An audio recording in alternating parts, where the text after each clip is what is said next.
Well, good morning again. This is the Neurohumanities, and we have special guest today, Dr. Maria Gaztambide. She is the Director and Chief Curator of Public Art at the University of Houston System, and her work over several years has focused on the intersection of art, technology, and society. So this is exactly what this course is about, and so we are very happy to have her here. Describe, what was the idea, the rationale, the impact behind the Colorfield exhibit that we have on campus this semester, and that we will be also visiting next week together with instrumentation to measure the response of the brain and the body to art. So Maria, thank you again, and please. Can Thank you, Professor. So I thought I'd take a step back and tell you a little bit about the history of public art so that you understand how Colorfield fits into our larger effort. So public art of the University of Houston system, and one thing that I want to say is we're not just at UH, we're across the University of Houston system.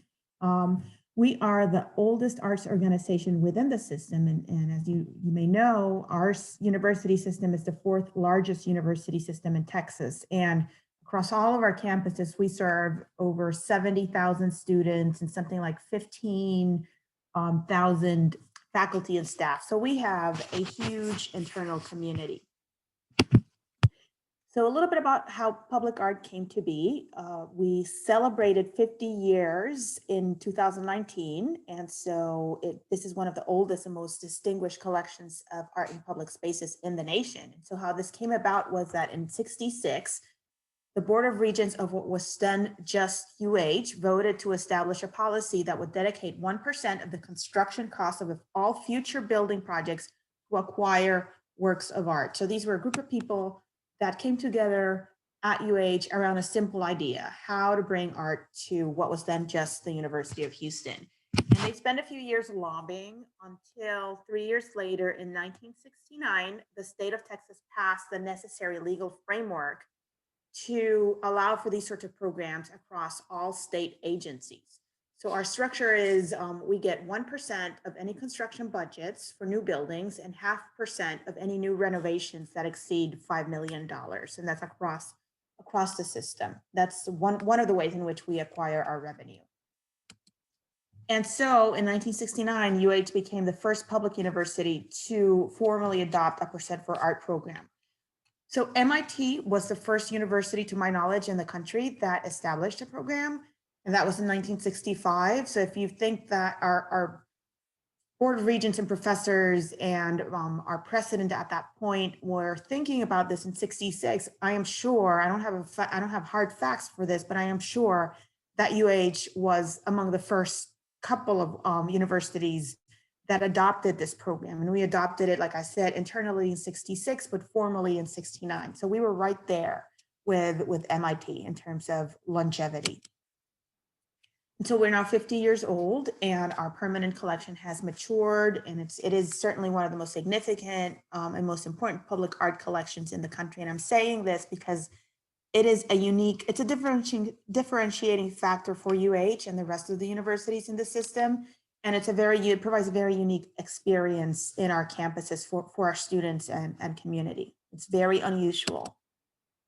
So we serve plenty of communities throughout Greater Houston and Southeast Texas, more than 70,000 and nearly 10,000 faculty and staff at UH, UHD, UH Clear Lake, and Victoria. And then we also have works in additional campuses at Sugarland, Pearland, and Katy. So our reach is very, very broad. It's something like 130 miles.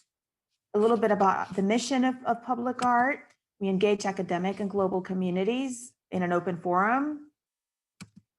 We utilize our permanent collection and programs to enrich the cultural and intellectual character of the University of Houston system. And we endeavor to reflect and connect our unique audiences across everything that we do. So that's always top of mind.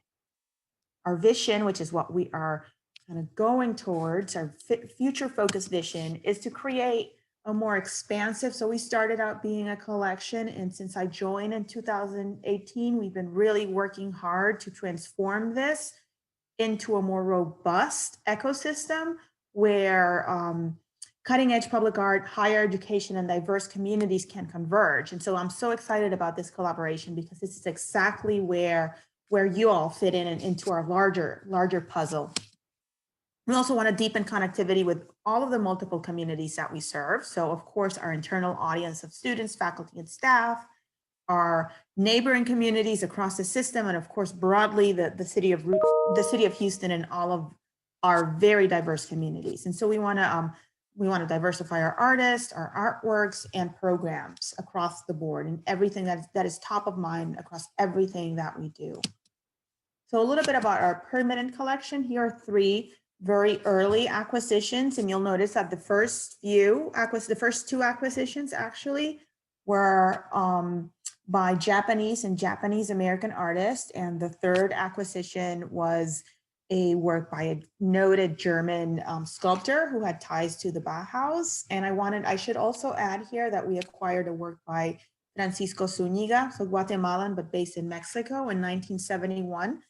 So right there, our first 4 or 5 acquisitions were by artists who represented a broad spectrum of perspectives. And we haven't stopped thinking about how the art that we acquire reflects our diverse communities. Here are some examples of outdoor sculpture. And I'm going to include works here by UH, but also by works that are at other campuses as well, just to give you an idea. And of course, you will have seen many of these, the ones that are UH in particular. These are large. This is when we think about public art, these sorts of works are what most people associate with public art. A lot of them are heavy, large. Here's one at UH Clear Lake by the Spanish artist Pablo Serrano. And these works employed a variety of different approaches and materials. Here's one at UH. I want to point out that through our collection, you can really chart out the development of public art because our collection is 50 years old. We really, if you think about how public art is changing, and you'll see some other more recent works look nothing like these super heavy, very sort of manly sculptures made in a shop, you know, with machining and all of that.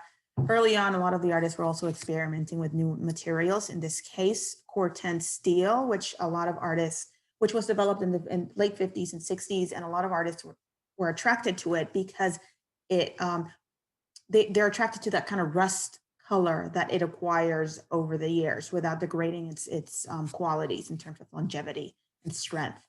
So that's why a lot of early works use Corten. Here's Jim Love in your area of campus. Also, he also used, this is from the 80s, so the sentiment has shifted a little bit, but he also used found materials. In this case, he used steel piping and plating that he then welded together to create these sort of more whimsical tree figures. This is a work by Mart Mulliken and doesn't come across as being a work of art, but it indeed is a work of art. It serves as a kind of benches and sort of stage.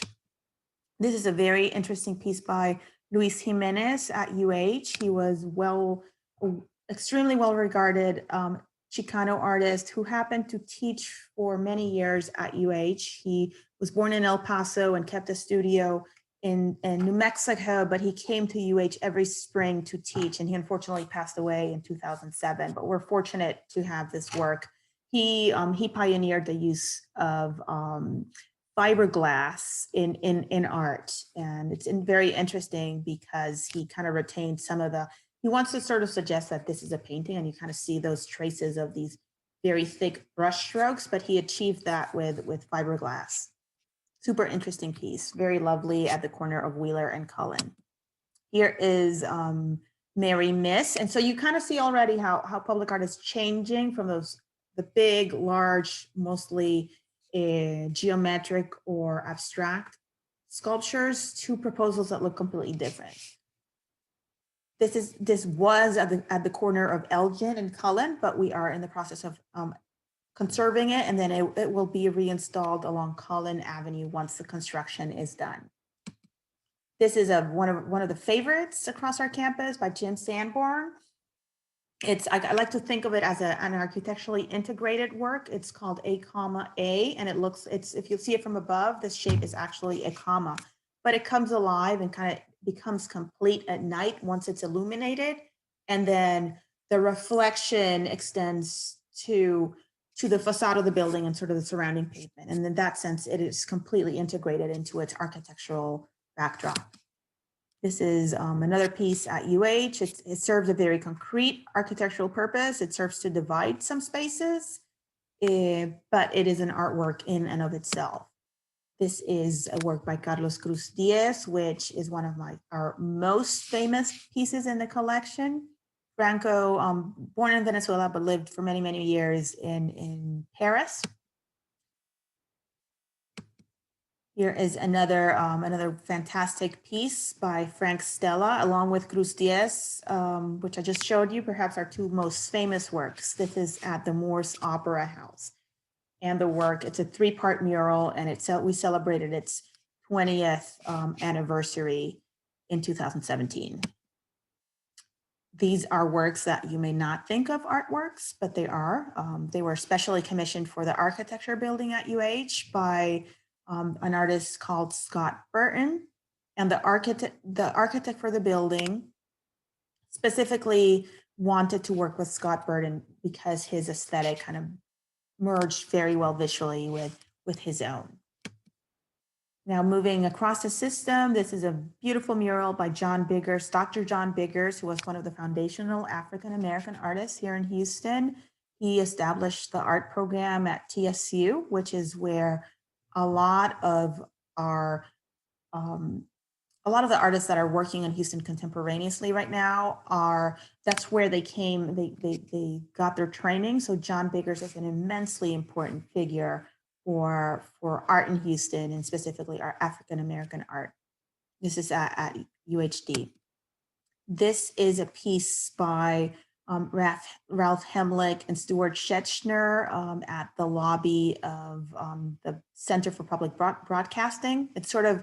It was made in 2000, and so it is nowadays it kind of looks retro, but all of these pieces, they're all computer peripherals and discarded parts that the artist called from warehouses and surplus equipment warehouses here at UH. And on the bottom side of it, if you walk underneath, there's this very kind of vintage looking grid. So let's see, right here, vintage looking grid of the area that our public station covers. This is this set of murals at UHD. This is a piece by Allison Schatz from 2005 at the lobby of the Wortham Theater. And again, it's a piece of art in public space, and it looks nothing like those sculptures that I showed you a moment ago. Okay, this is another piece at UHD. It's made out of etched dichroic glass, and so it changes. It's sort of it changes along with your movement. So if you're observing it from one location, from one side, it looks completely different, and as you move across the work, it looks completely different. So behind it is a conference room. If the light to that conference room is turned on, it looks completely different. From the inside, it looks completely different, and it again is architecturally integrated because it serves a purpose to kind of separate two spaces, a conference room from the rest of the library at UHD. You may have not noticed this piece on one of the edges of the southwest corner of our stadium at UH, but it is very much an artwork, and actually it's made out of cast concrete, and the artist Jim Iserman used the U and then the H, UH, in that forms the basis of the patterning that he created.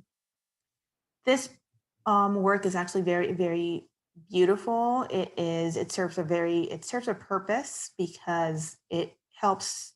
There's that kind of scupper looking structure on top that helps whenever it rains. It actually helps with the drainage of the roof, but at the same time, it represents a creation myth for some of the Native American one of the Native American tribes that lived in the Houston area and the sort of the southeastern part of Texas. That basically there was like father, son, and mother moon, and their son descended into earth, and the mother's tears brought him to life, and then so the structure on the bottom is like this typical dwelling of they're called like the Karana walks or something like that. I have to freshen up my memory about their name, but they made their structures out of oyster shells, and so that's what the artist represented. Here are some other works at UHD, some mural work at our student center. This is a piece from UH Victoria. And then we have a variety of different works that we've acquired over the years that are just installed indoors and outdoors. And here to the right is the piece that I was mentioning about by Francisco Zúñiga, which was one of our early pieces as well. It's a beautiful, timeless piece representing a woman in a Mexican market.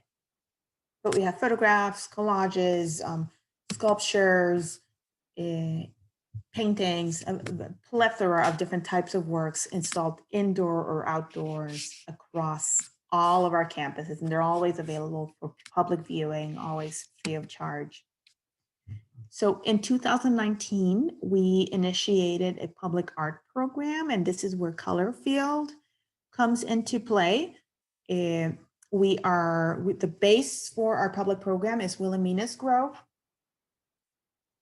which is that beautiful quad that is surrounded by many of the buildings in the arts district. So the College of Music, the College of the Arts, the Wortham Theater, the Mitchell Center.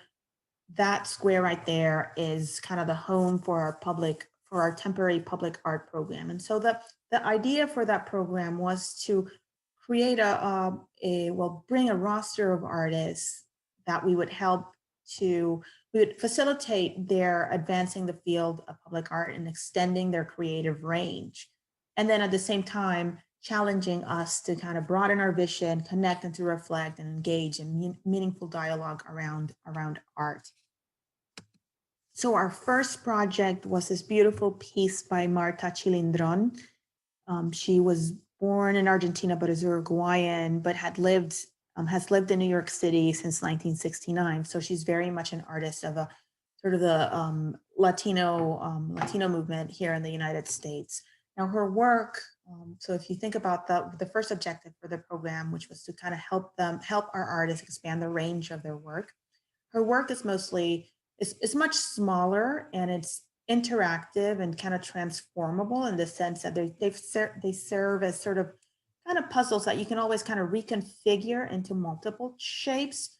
Marta comes out of the Latin American geometric abstract tradition. So think about Cruz Diez here in our campus, but she's doing it in this moment using different forms and different ideas. And so through this project, we helped her develop one of her pieces, but essentially expanded its range significantly. This is a monumental size. So obviously this work cannot be folded and reconfigured.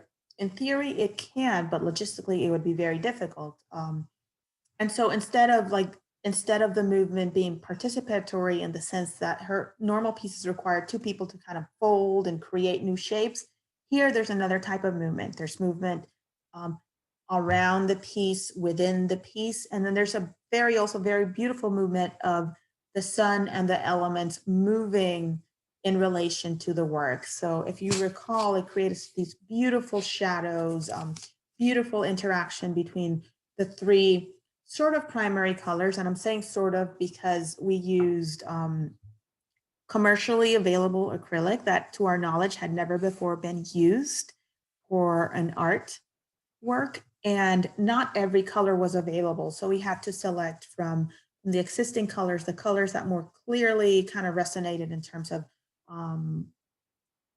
the primary color. So the effect is similar, but not quite, because again, we were using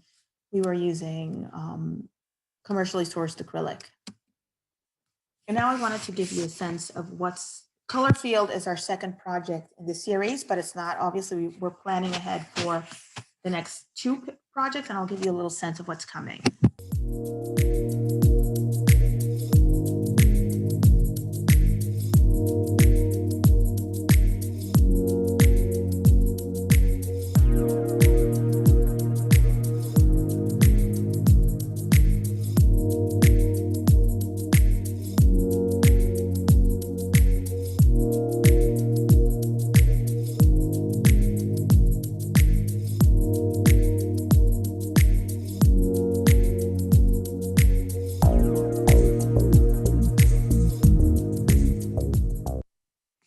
So we definitely know what our next project will look like. That was that sort of pavilion-like structure. It's a work by a Cuban-American artist who lives in Mexico. His name is Jorge Pardo, and he works at the intersection of art and architecture. So it will be a structure that kind of merges the design of the architecture and then also painting and beautiful illumination. He is known for these fantastic art forms that also serve a practical purpose because they're also lights. So it'll have a lot of his characteristic elements. And that's coming in the fall, October 2021. And now onwards to Colorfield. So you may have noticed the sculptures around our campus. We opened Colorfield in 2020 in October. All of these temporary projects have the same run. So we're always working on an October of one semester through May so that we cover the whole academic year, but kind of move away from the hurricane season as well. So there's a logic to that. So Colorfield opened last fall, and it'll be here through the end of the semester. I'll share this little video. It's not too long, and then we'll dive right in.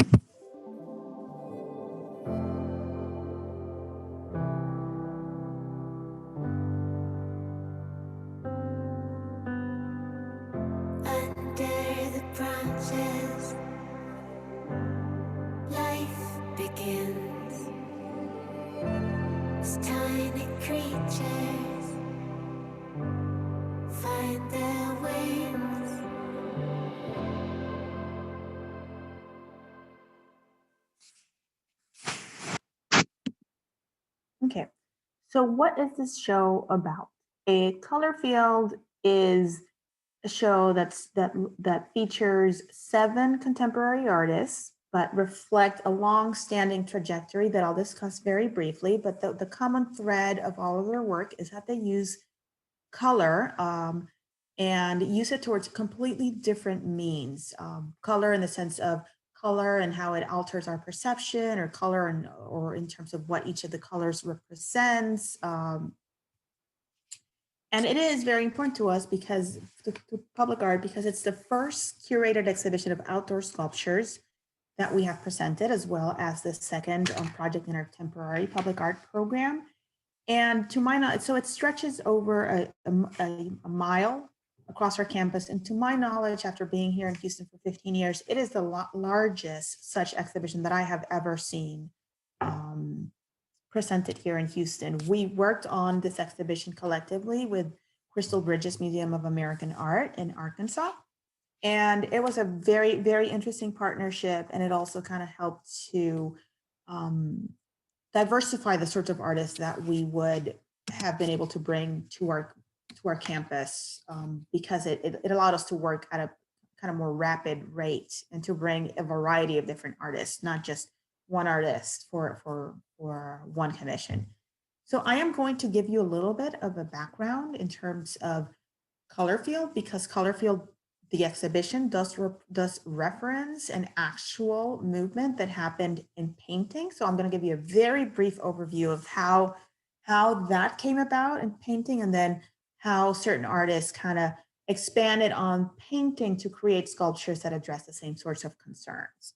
So let me set the stage. This is a picture of 2 pictures of Jackson Pollock, one of the best known American abstract expressionist artists, operating at mid 20th century.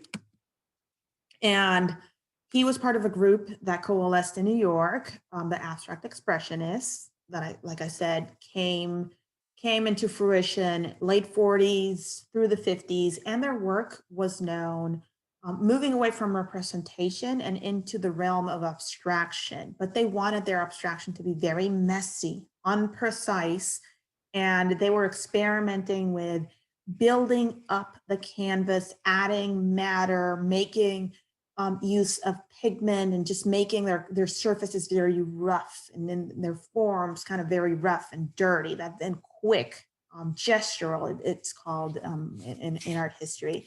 So here are two examples of that line of work. And of course, this is an example of a work by Jackson Pollock, who is perhaps the most famous of the abstract expressionists. And he developed this technique that he called drip painting, which is exactly that, dripping this paint over the canvas just by moving, forcefully moving above the canvas and dropping the paint. But at some point in this movement, there were a series of artists within abstract expressionism that really wanted to tone things down and really spend some time thinking about how to use color and how to make their canvases a little bit more subdued, a little bit more serene, to kind of counteract the kind of the heavy, the active dynamism of the traditional artists within abstract expressionists. And so over time, these artists, again, these are works that are contemporaneous. So from the same, from 48, in the case of Barnett Newman on the center, and then Clifford Still on the left. Over time, their work became known as Colorfields. So it was about applying kind of uniform planes of color on the canvas for vastly different abstract, but to kind of help us kind of tone down and stop and reflect and really think about or meditate about what color brings to our life. Here are some other artists of Colorfield. Not surprisingly, some of the best known artists who worked along this with this style were women. So here's Alma Thomas on the left and Helen Frankenthaler on the right. And here's another picture on the right by Helen Frankenthaler. And Morris Lewis in the middle. And perhaps for us here in Houston, one of the best known artists of the Colorfield movement was Mark Rothko, who's, I think his masterpiece, his magnus opus, are the works in the Rothko Chapel. So the paintings themselves were created from 64 to 67, and the chapel opened in 71. And it's just been very recently renovated, and if it hasn't opened again, it will very soon. But again, these are paintings oversized, very ambitious in scale, that are, the intention of the space is for meditation and sort of an exercise of spirituality. Rothko chapter is open, by the way. I mean, the chapel. Wonderful. Yeah, I haven't been able to go, but I know that it's open. And one of the things that I think is vastly improved is that there is now a skylight. So if you look at this image right here, this is artificial light, and it really doesn't do justice to the works. And the architects that were hired for the renovation really were very careful to look at the original plans for the structure and bring in that element, because I think that natural light really enhances the work. So I'm hoping. Have you seen it already? Yeah, well, I walk by it about every day, but I've been a couple of times, and you can like reserve a spot. They have 30-minute showings and everything for COVID purposes. Yeah. I would encourage everyone to go, including myself. I need to make myself go over there and take a look at it again. But it's just beautiful, and we're fortunate in Houston to have that here. Okay, so at one point, the artists of Colorfield were thinking of how to take color into space, and one of them had a breakthrough. Sam Gilliam, African-American artist, raised in Louisville, Kentucky, but he was associated with the Washington Color School. So not working in New York, but working in Washington, D.C. And he had this grand idea. What if I remove the stretchers from my canvases and hang them in a way that is sculptural? So that kind of set the stage here in the United States for the work that we're going to be seeing in Colorfield. This is this is a work. So in 68 is when he had this breakthrough. So this is one work, double merge from that year. However, Sam Gilliam was not the only artist that was thinking about ways of extending color into space. In Latin America, there were a number of artists who were already kind of concerned with the same issue. And so I'm going to show you just a few examples, just so that you understand that when we think about American art, it's not just necessarily a linear, it definitely is not just a linear progression. A lot of people in our history were working, well, I have, and a lot of my colleagues have been working very hard to suggests that American art is not just a linear progression of European art, but that rather there were interesting contributions made by artists all across the world, and many of them made contributions to art that in many cases precede sort of the advancements that were made in either Europe or the United States. And so this is just a little stepping away from that for a moment, but I'm going to show you a few artists in Latin America that were concerned with the same sorts of issues that Sam Gilliam was concerned with. So here's Carlos Cruz Diaz, and he was interested in taking color into space, in his case through perception. This is one early work, and this is the work that we have on campus. I'm hoping that when we go on site, I think that for our experiment, I think this is going to be one of the perfect, along with the works in Colorfield, one of the perfect works to test out your methods too, because it changes completely in relation to where you're standing. It changes with the elements, and I think it's static, but it's very dynamic. And we can talk a little bit more about it when we're there. Here is Jesus Rafael Soto, also from Venezuela. So he was concerned, this is a sculpture, he was concerned with displacing color into space, but through vibration. Coming back to the United States, here is a very interesting artist, James Turrell, who again has been, because he's very much alive, and he's the one who is working on Rodent Crater in Arizona, which is going to be his absolute masterpiece. But again, it merges art and science. He's working with Arizona State University, and it's going to be a fantastic sort of space for exploring the cosmos and generating science experiments, along with creating. It's an artwork that functions as a laboratory, basically. And so he's been very much interested in displacing color into space, but through light. Here again is Carlos Cruz Diaz, who's perhaps the most prolific artist with respect to exploring the phenomenon of color through very different approaches. So he had multiple lines of production, one of which was his chromosaturation series, which had to do with light. And if you've been able to go to the Museum of Fine Arts after the opening of the new building, one of the tunnels connecting the spaces was designed by Cruz Diaz prior to his death. So it dates from 2017, and he died in 2019, but he had already designed it, and it opened when the museum opened in 2020. And then from Brazil, Elio Oiticica, he died when he was in his 40s, but he has a very, very productive trajectory. And he was concerned with creating, again, multiple lines of work that displaced color into space. In this case, I'm showing you these, the hanging structures, the red one and the yellow, which is what I want to kind of draw your attention to.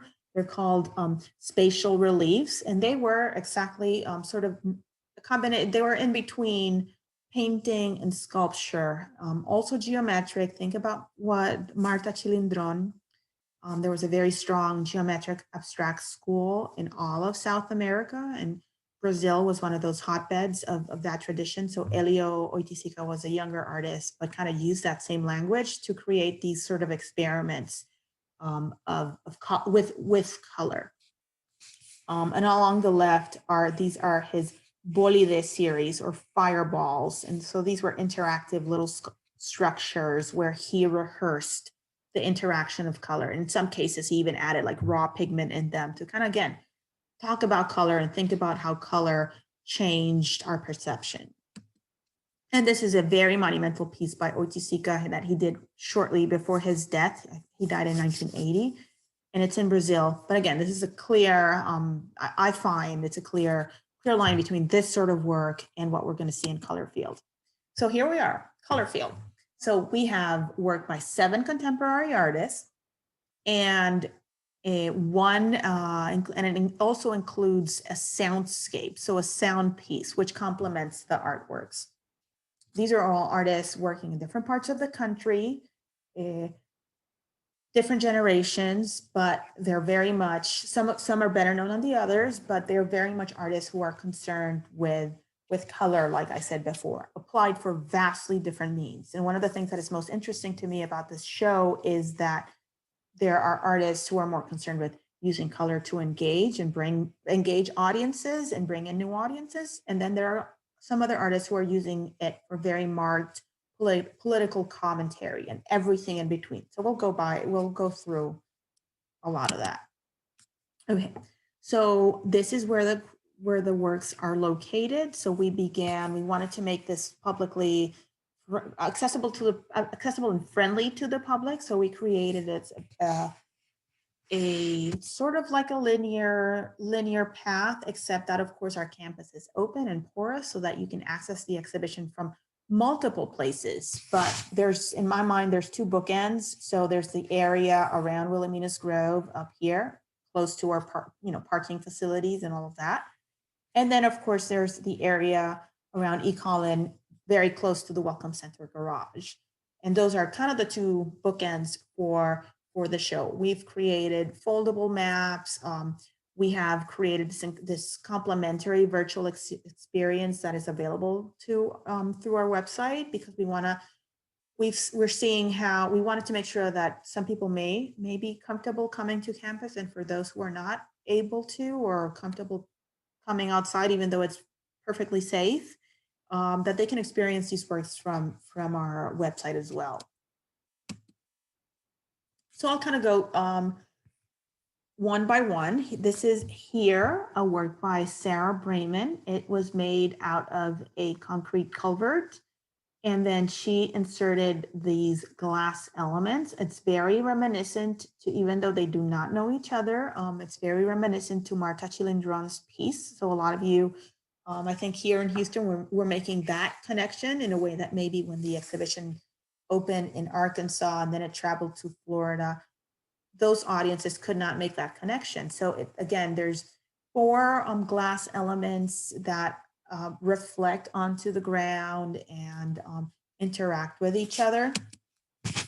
And here is on the left is our website, which I am encouraging you to go and take a look at. And then one thing that we've done is we've created these labels that kind of connect. If you scan the QR code, it connects back to the website to access a number of all sorts of different content that we are building over time. I have to say that we're in the process of changing the labels because they do have a life, and right now they're not up, but I'm hoping that they will be up soon, hopefully by next week. But if not, they're coming.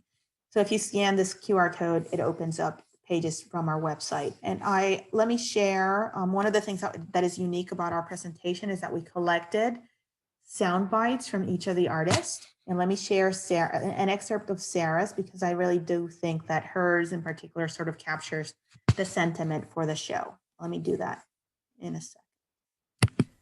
I wanted this sculpture to be an invitation to slow down and enjoy the experience of looking. That's why I called the sculpture Here. It's an invitation to take a minute and be here with the piece, moving around it and noticing the changes in color and light as you go. Since it's abstract, there isn't a story or narrative you have to know or understand. It's more just about being with the object and looking for what it has to offer you.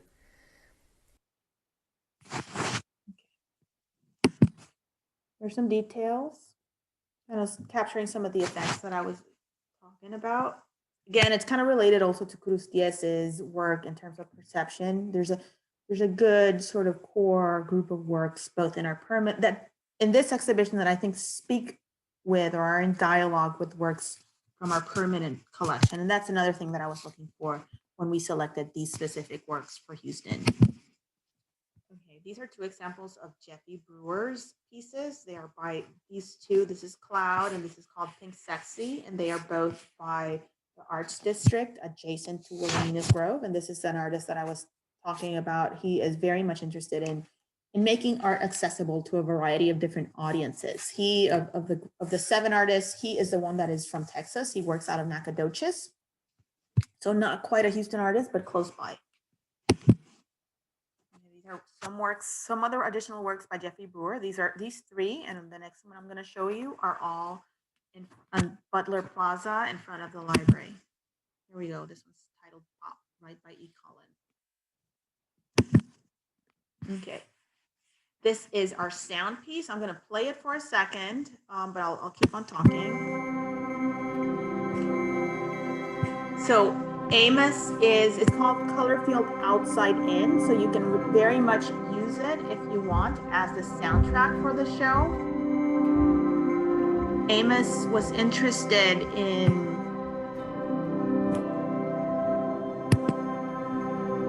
he was thinking about abstract art, and he was interested in experimenting with sound. So he recognized that abstract art is about, different elements, including texture or pigment. And so he picked one of those. He picked texture and thought about how he could apply the notion of texture to his sound practice. He is best known for writing musical scores for films, and he's also a composer, like I said. So he is based in Arkansas, and he literally went out to the woods around his home and other natural areas of Arkansas, filmed and recorded that sound, and then folded in that sound into his musical composition. It's very interesting. And we've had him talk already as part of a talks program, and he's very excited about the idea of continuing to do work in the context of art, museum work. This is one of 2 pieces by Sam Falls. This one's called Maze. And Sam Falls is an artist who was trained in photography, and he uses some of that background in his sculptures. In this case, this work has a number of cutouts that he calls apertures, and you can also kind of go inside of the work. It's like a, more interactive maze. But what's interesting about the work is that, again, with kind of with the passing of time, as the sun reflects on the work, it creates very interesting shadows. And if you look through the cutouts and into or outside of if you're inside looking out or outside looking in, there's some very interesting sort of moments that are captured in that experience, much like photographs capture a specific moment in time. This is the second work from Sam Falls, and it is a giant wind chime, which you are welcome to touch and animate, and it does create sound. It's by no means music, but it makes sound. And one of the things that is interesting is that when you touch these chimes, little paint chips come off. And again, this is a nod to photography, because in theory, each time that pigment comes off records a specific moment, a specific interaction between the viewer and that work. The colors that he used are very different in both pieces. This one is more, the palette is a lot more earthy, whereas the maze is made out of very bright panels. And that is also very deliberate, very interesting for him to kind of explore different types of colors for different needs. This is a piece by Spencer Finch, who, along with an artist that I'm going to discuss very soon, Odili Donald-Odita, are perhaps the oldest in the group, and also one of the better known artists in the group.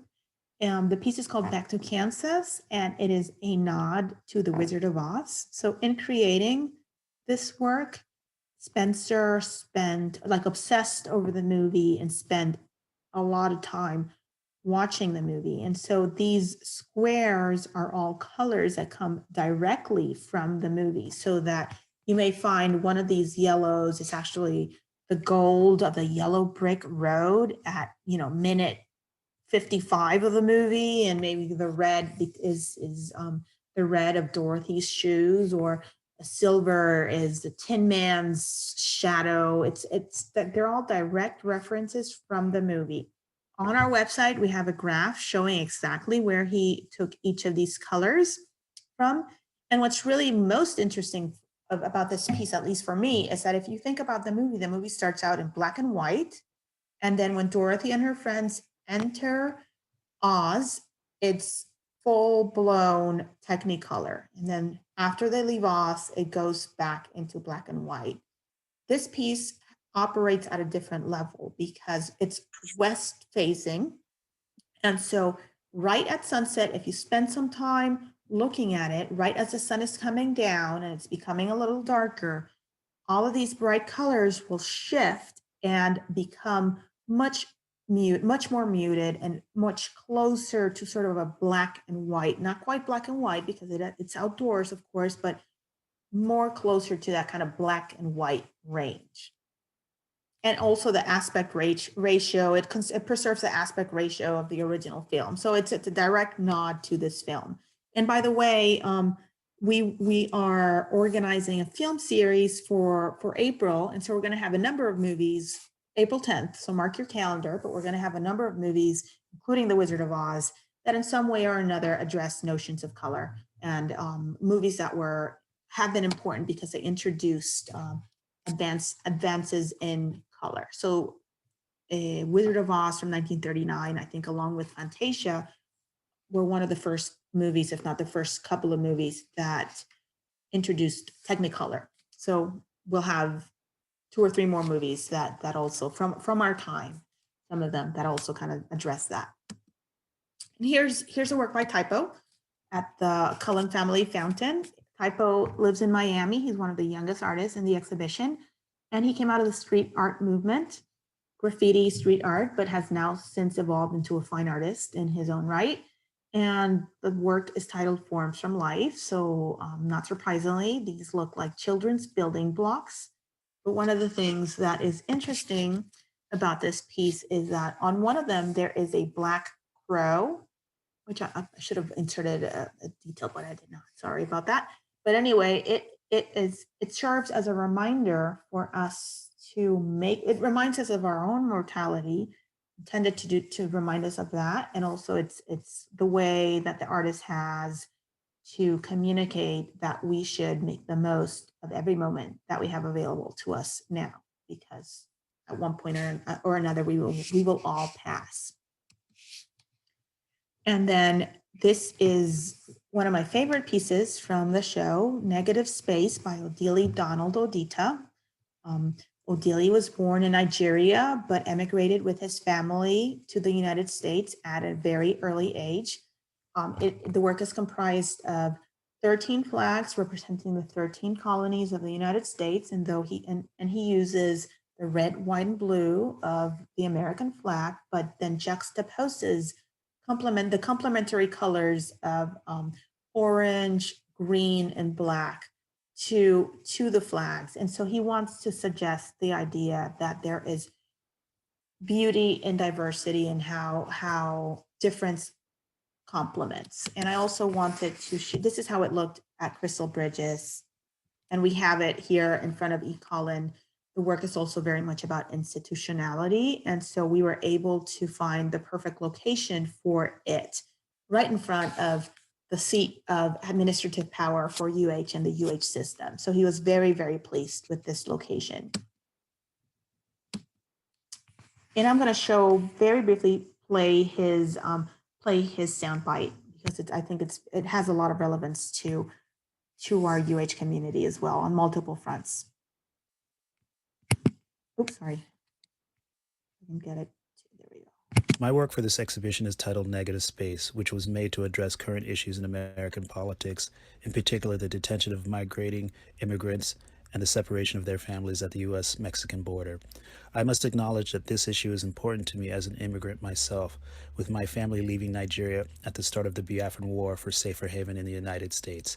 Back then, my family was welcomed upon our arrival in America and prospered as they became very productive U.S. citizens who contributed their weight to the development of the American ideal. So it comes with great distress to see what America is doing now, which goes against some of the core principles that I thought were intrinsic to the idea of America as a land of freedom with the opportunity to prosper. He was specifically referring to the 2008 family separations and along the Mexico-US border, which have continued.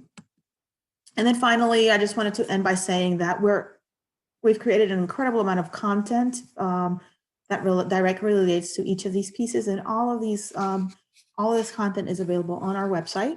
We have we got something. We do have a number of talks that I mentioned that happen every month with each of the artists, and all of those, if you can't catch them live, all of those recordings are available on our website as well. So thanks. Thank you very much, Maria. It's very, very interesting. I think we have some time for some questions. Yes. I do have some myself, but I'd like to open first to the students if you have any questions. Let's go for it. Yeah. Just unmute yourself and feel free to, yeah, Christian. Hi, can you hear me? Yes, we can hear you. I just want to say thank you for presenting. I actually was a UH student for a while, and walking through, I didn't realize that a lot of these things were public artworks. It just not really a question. I just wanted to say thank you for presenting. I really like the I think it was like a face with electronic parts on it. Yes, Modulation from 2000. That one's, yeah, that one's inside, but you can walk in. It's the Houston Public Media Building. Okay. I wanted to go see that in person. Is it still there? Yes, it's a permanent. That one's permanent. Okay. Well, thank you. You're welcome. Yeah. Alex? I just thank you for the presentation. I really liked it. I guess I was wondering, how are these artists and specific art pieces selected? Was it by committee or how? Yes, we have a committee. Good question. So we have a committee that is inherently, I think we try to be as broad and democratic as possible. So it's it represents a cross section of all UH system constituents. So we have representatives from the 4 universities in the system, always have a faculty representative, always have a student representative. We have some people that are in administration, and then we have some people in the community. Like, for example, we always have a slot for a person representing the 3rd ward. And we have some slots that are always reserved for arts professionals from each of the 4 universities in the system, as well as 2 permanent slots for 2 members of the Board of Regents. So it's everyone from the most powerful in terms of like the Board of Regents all the way to community members and students. And everyone has a voice and everyone has a vote. Great. Yeah, I think that's a great way of selecting. Thank you. Yeah, so I have a question. It's sort of like a follow-up to what Christian said. This is something I've noticed too. Like when, I mean, these exhibits were there, but oftentimes we sort of walk past it, that not really appreciating each of them, right? And just to give another, elaborate a bit, the Forms from Life exhibit, I mean, the art piece that was shown, I mean, when I walk past it, I don't know if I will spend so much time on it, but when you explain as to what that actually represents, that gives a whole new meaning to the entire art piece and how I appreciate it. The same thing goes with the Back to Kansas. The colors, like when I just see that just as it is, I don't know if I'll spend there and just look at it, but when there is a meaning attached to it as to like what the artist is implying, then the entire perspective changes. And it makes it more interesting. Yeah, there's something I've always noticed when I looked at the art pieces. I mean, previously I don't usually spend some time looking at this art piece, but then this was the first time coming to the US. I actually listened to like what the artist is actually trying to do. That completely changes how we appreciate the art. I mean, I was just wondering if you could spend some more time on like why is that so, and is there some way to make that more common for people?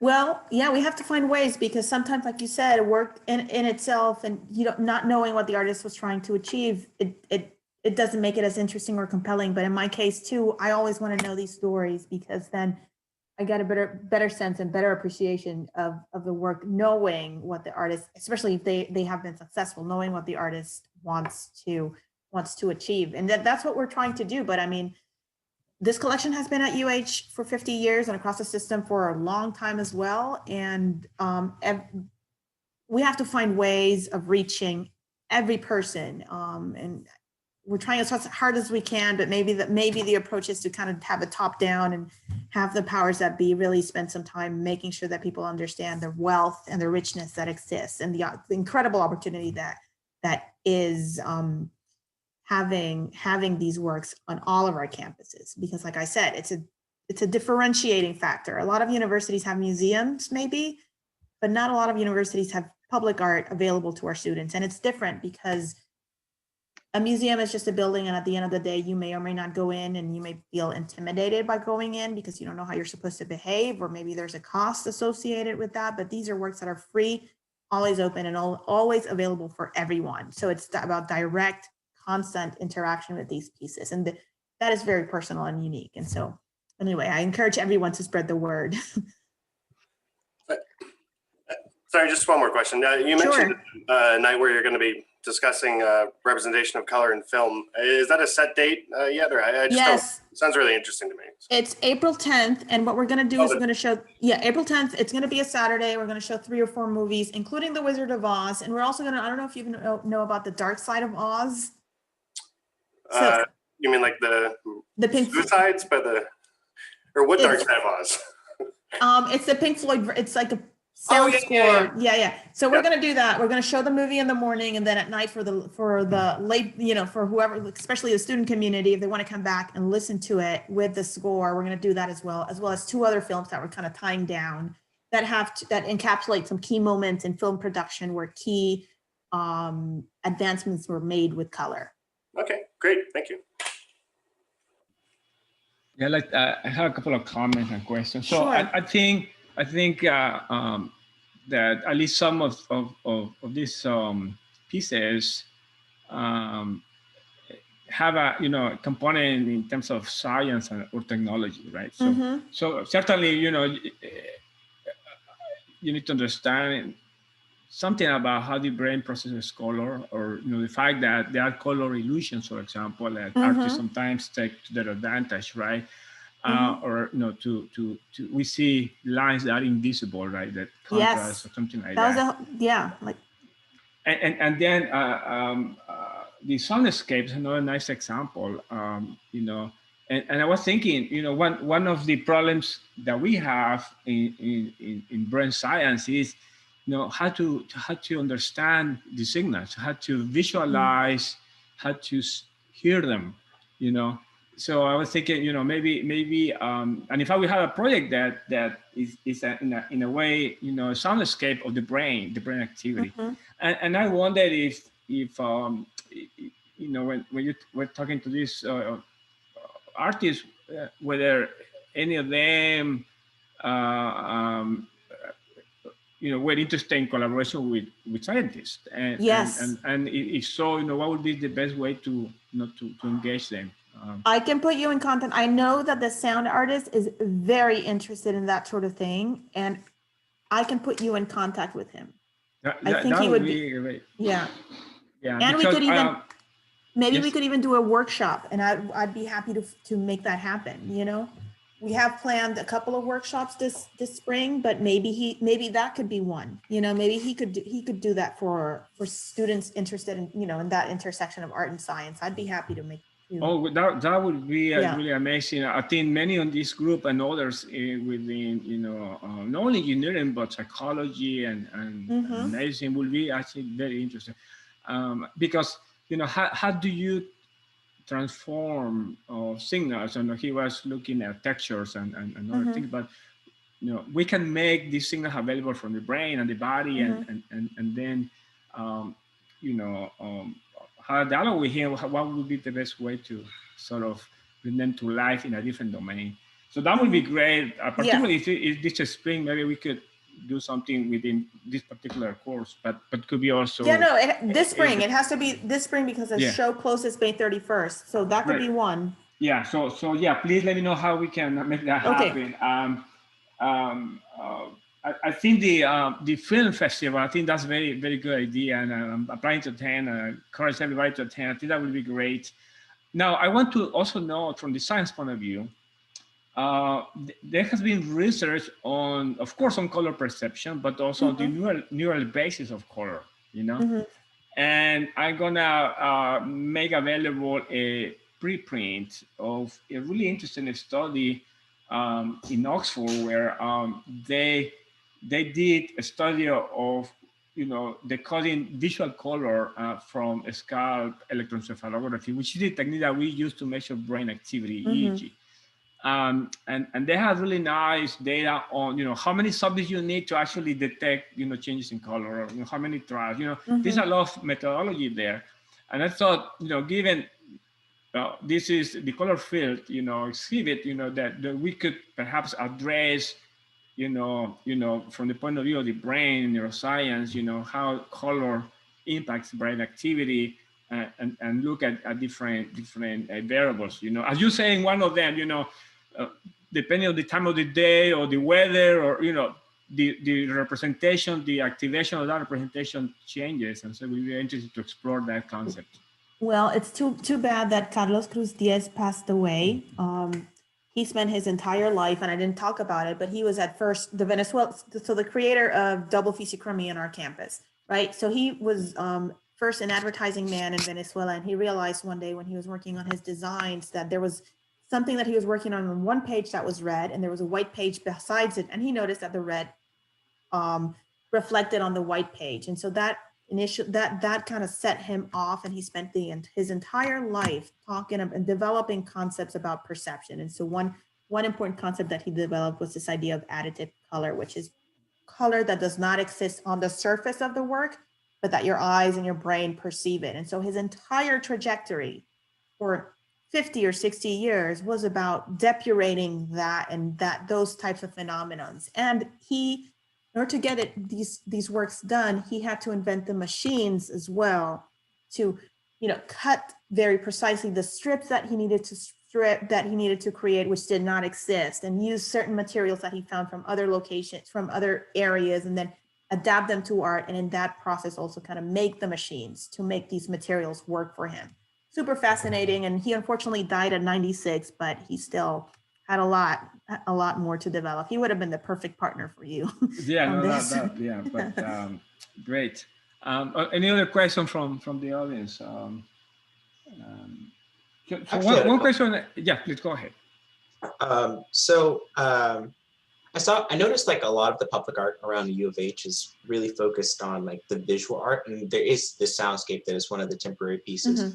But have you all ever explored doing anything else in terms of like light, or using VR headsets, or interacting with digital artists or artists who use like smell or something else? Yes, I am very interested, and in fact, we are.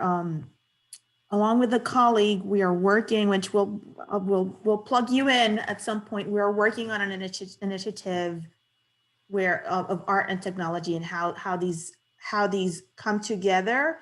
And at the end of the day, we want to use art and technology towards community development. So that is coming. It's entirely new for us. We have a little bit of seed money from 2 local investors here in Houston, but we are hopeful to get such a program up and running sometime in the fall to begin to experiment. I mean, there's tremendous potential for this, but it's just, we want to start small, and we want to kind of find 2 kind of areas to pilot. And we already know that we want to do, on the one hand, art and play, because we do know of several artists who are working with VR and artificial intelligence in playful ways to find maybe a partner. We already work with schools in the 3rd Ward, for example. So maybe find a partner that will work with us to experiment with that. So that would be kind of one node that we want to explore. And then on the other side of that, we want to work with artists who are interested in the concept of sort of urban forest or gardening, and intersection of art and sustainable farming, again, for community development. And we want to work on those two during a test period and then kind of see if how we can extend this. So that's happening in the fall. And we will need a graduate student. So, and we would love to have a graduate student who is not an art history student, but someone who can help us with the science part of this. So I'll be looking onto you and Professor Contreras Vidal to help us find someone that could kind of come with us as we dream this crazy project up. We'll see Yeah, how I mean goes. that's a great opportunity for of course for engineering students and others. You know, we have students here that are working on AI, right? And you know, and technology. You know, so we'll be happy to we will Put us happy in to assist contact. anyway. You know, Yes, also yeah. faculty in terms Yeah. of the technology, AI, virtual reality, and all that. So that's great. We have some time. So I'd like to discuss a bit what is going to happen next Tuesday when we do the tour. Okay. Right? Maria, you said that maybe somebody from your staff will come. Is that? Yes, and we're gonna send. So the person that will be giving the tour is the curator for public art. His name is Mike Guidry, and I am hoping that some other person from our team will join so that she can, film or take some pictures of you using the headsets and kind of working through using your equipment. But I would encourage you to not only think about Colorfield, but also look closely at Double Physichromy by Carlos Cruz Diez. Yes. Because that is, like I said, his entire trajectory was about exploring these concepts. Great. And what would be the best meeting point? So we would not be there at 10 a.m., right? So yes. So let's have you meet at Wilhelmina's Grove, which is right in front of. Okay, it's right in front of parking lot 16B. Let me open up the map again. Give me a second. That's what I'm going to do.